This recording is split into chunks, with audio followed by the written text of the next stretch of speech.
नाज़रीन, SSP Badin Shabbir Ahmed Sethar press club जी नई चूंडियल बॉडी के मुबारकबाद ॾियण लाइ प्रेस क्लब पहुची खेनि सिंध जी रिवायत मूजिब अजरकनि ऐं लुंगियुनि जा तोहफ़ा पेश कया आहिनि। उन हवाले सां ॾिसूं था दीदार हुसैन मलाह जी ही रिपोर्ट।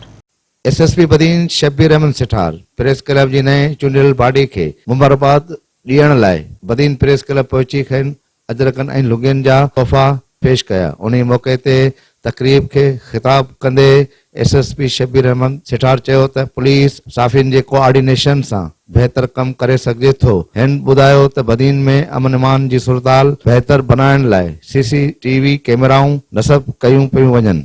माशाल्लाह बदीन प्रेस क्लब 1976 में एस्टेब्लिश थियो ऐं ही जेकी नई बॉडी आई आहे तनवीर साहब जे क़यादत में उन्हनि खे नेक ख्वाहिशात उन्हनि सां गॾु हिते हलवाल थिया ऐं इहो ई ख्वाहिशात उहे जेको पुलिस ऐं साफ़ियुनि जो हिकिड़ो जेको सुठो कोऑपरेशन हले पियो ऐं जेके किथे का कमी पेशी आहे पुलिस में उनखे फाइंड आउट कनि, कंस्ट्रक्टिव क्रिटिसिज़म कनि, उहो वेलकम आहे ऐं उन सां गॾु ई इंशाल्लाह कमु कनि।